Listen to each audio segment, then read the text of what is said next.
नमस्कार, आप सभी का स्वागत है योग और स्वास्थ्य पर आधारित हमारे इस बेहद खास कार्यक्रम स्वस्थ विचार में। मैं हूं आपके साथ आपका साथी विकास।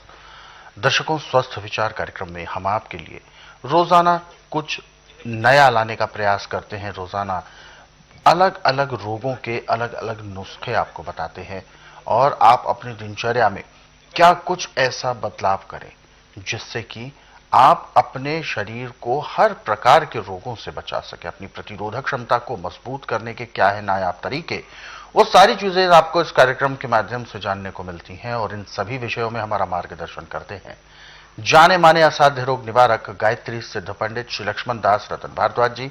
आइए सबसे पहले गुरु जी का स्वागत करेंगे और कार्यक्रम की शुरुआत करेंगे। गुरु जी, आपका स्वागत है। नमस्कार। दर्शकों, आज के इस अंक में चूंकि हम एक श्रृंखला लेकर आए हैं आपके लिए जो कि एक ऐसी गुणवान औषधि के बारे में है जिसको अक्सर आप भोजन के रूप में ग्रहण तो करते हैं, परंतु उसके सही जो गुण हैं, उसके जो वास्तविक तौर पर जो गुणों की जो भंडार है, उसके बारे में आप ठीक से अवगत नहीं है। उसी से हम आपका आज परिचय कराएंगे जिसका नाम है हल्दी। हल्दी एक प्रकार की ऐसी औषधि है जो अपने आप में एंटीसेप्टिक का काम करती है और इसके अथाह गुणों का जो संसार है उसके बारे में हम सभी को जानना बेहद जरूरी है, क्योंकि हल्दी एक ऐसी चीज है जो हमारे सामान्य जीवन में हमारे इर्द गिर्द ही रहती है, हमारे रसोई घर में अवश्य मिलती है, लेकिन उसके सही गुणों को तभी हम पहचान सकेंगे जब हम उसका सही प्रयोग करेंगे। तो इसी विषय पर हम आज इस कार्यक्रम में चर्चा करेंगे, लेकिन इससे पहले कि हम कार्यक्रम को शुरू करें, आप सभी से हम अनुरोध करते हैं और गुजारिश है कि जब भी आप इस कार्यक्रम को देखने बैठते हैं तो कॉपी और पेन भी साथ में जरूर लेकर बैठें। जो भी नुस्खे उपचार आपको बताए जाएं उनको आप लिख जरूर लिया करें। तो आगे बढ़ते हैं और शुरू करते हैं आज के मुख्य विषय पर चर्चा। गुरु जी, आज के इस अंक में हम बात करेंगे हल्दी को लेकर और हल्दी का एक ऐसा प्रारूप हम तय करेंगे जिसमें कि जैसे कि यौवन का जो एक निखार है, ऐसा ही निखार हल्दी से प्राप्त होता है। क्योंकि मैं इस बात को इसलिए भी कह रहा हूं क्योंकि हमारे अधिकतर रीति रिवाजों में जैसे दूल्हा दुल्हन को हल्दी लगाई जाती है, ये एक अपने आप में एक रिवाज है, एक किस्म का रीत है। क्या इसके पीछे आध्यात्मिक कारण भी है? कहते हैं कि हल्दी लगाने से निखार आ जाता है, तो क्या कहते हैं आप, क्या ये वास्तविक तौर पर है या केवल एक रिवाज के तौर पर ही माना जाता है? निर्घंटों में साफ लिखा है। अच्छा, कि दूल्हा दुल्हन क्या जिसको हल्दी न चढ़े। अच्छा, यानी बिना हल्दी के दूल्हा दुल्हन माना ही नहीं जाता। हाँ जी। अब इसमें बड़ी गौर करने वाली बात है, चाहे किसी का रंग कितना भी भद्दा रंग है, कलवा है, जब आप हल्दी दही में मिला के और पूरे शरीर में अच्छी तरह मालिश करते हैं और उसके आधे पौने घंटे बाद गुनगुने पानी से नहाते हैं तो काले रंग के ऊपर से भी नजरें फिसलती हैं, इतनी चमक उसमें आती है। अच्छा, ये हल्दी के अंदर गुण है। अच्छा। और जिनका बहुत गोरा रंग है जी, वो नॉर्मल हो जाता है, बिल्कुल। अच्छा, उसमें नजर नहीं लगती। नजर नहीं लगती। ज्यादा गोरे रंग पे नजर बहुत लगती है, तो नजर से भी बचाती है। अच्छा। और हल्दी यदि आपको शरीर में कहीं खुजा हो रही है और दही में मिला के या लस्सी में मिला के आप हल्दी की अच्छी तरह मालिश करके नहाते हैं तो खुजा बंद। अच्छा, तो ये बैक्टीरिया भी सोखती है? हाँ। अब हल्दी हमारे रसोई घर में 24 घंटे रहती है, बिल्कुल, परंतु रोग के अनुसार लेने के इसके तरीके अलग अलग हैं। जैसे आपको भयंकर गैस हो गई और गैस इतनी भयंकर होगी कि आपको सांस लेना मुश्किल हो रहा है, मुश्किल हो जाता है, तो आप हल्दी के अंदर थोड़ी सी अजवाइन भुनी हुई पीस के मिला दें और चुटकी भर सिंधा या काला नमक मिला दें और मुंह में रख के ऊपर से आधा गिलास गुनगुना पानी पी लें। जैसे आप पहले घूंट लेंगे तो पेट में से गुदा के रास्ते जैसे गुब्बारे फटते ऐसे गैस निकलना शुरू हो जाएगी और आधे घंटे के अंदर अंदर जो पेट अफरा पड़ा था वो बिल्कुल सिकुड़ जाएगा, जैसे धुली रुई मुलायम होती है ऐसे पेट मुलायम हो जाएगा। ये भी हल्दी के गुण है। हल्दी के बारे में साफ लिखा है इस गांठों में कि वो दुल्हा दुल्हनी क्या जिसको हल्दी न चढ़े। बिल्कुल। और औरतें हल्दी बटना जब लगाती हैं, बटना कहते हैं उसको, तो उसमें पैर के तलुए से लेकर सिर के बालों तक उसको अच्छी तरह से मसलती हैं।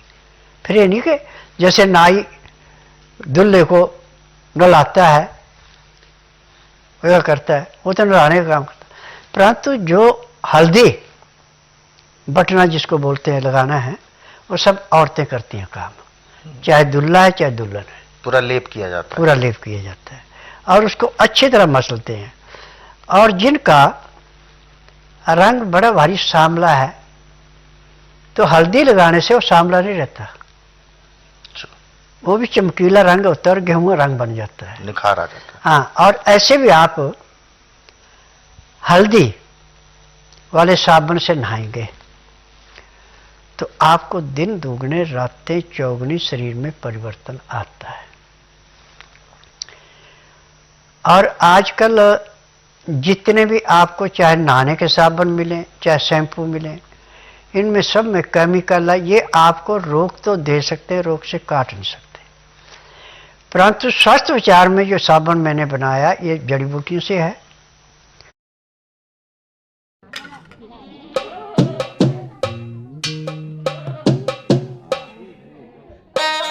स्वास्थ्य विचार में जो साबुन मैंने बनाया ये जड़ी बूटियों से है और इसका साइड इफेक्ट कोई नहीं है।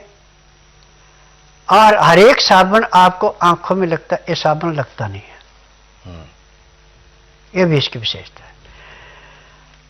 झाग यदि आंख में चली भी गई तो भी आंख को काटेगा नहीं, लगेगा नहीं।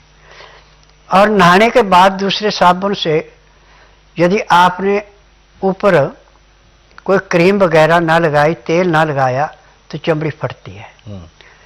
इससे चमड़ी ऐसे मुलायम होती है कि पता नहीं आपने कितना किसमें क्रीम मसल रखी है।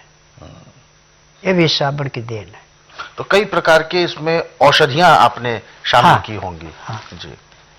तो गुरु जी, जैसा कि साबुन की अभी आपने बात की, तो ये अनेकों औषधियों से संपन्न साबुन जो है, इसके किस किस तरीके के गुण होते हैं? यानी हल्दी के गुण मिलते हैं या इसमें चंदन के गुण मिलते हैं? देखिए, इसमें ऐसे तो काफी चीजें थी, अब मैं सिर्फ हल्दी रखना चाहता हूं इसमें। अच्छा अच्छा। अब जो साबुन बनेगा उसमें हल्दी पड़ेगी, क्योंकि हल्दी कच्ची का तो हम जूस मिला सकते हैं। बिल्कुल। जब कच्ची हल्दी नहीं मिली, पक्की है, तो उसको हल्दी को ही मिलाना पड़ता है। हाँ, एक तरह से साबुन लगाया या हल्दी का लेप किया, वो एक बराबर हुआ, ऐसा। बिल्कुल। तो इससे चूंकि हल्दी एंटीसेप्टिक भी है, हाँ। और जब नहाते हैं तो उससे जो भी इन्फेक्शन होगा वो भी अपना ठीक होगा। बिल्कुल। तो क्या इस तरीके के साबुन को बालों में लगाया जाए? क्योंकि सब जगह, क्योंकि अक्सर गुरुजी साबुन को बालों में लगाने से बाल झड़ते जरूर है। इस साबुन से झड़ते नहीं है। अच्छा। इस साबुन से तो और ज्यादा रुकते हैं। यानी आयुर्वेदिक साबुन। हाँ जी। और जल्दी सफेद नहीं होते। अच्छा, जल्दी सफेद भी नहीं होते। हाँ। बिल्कुल।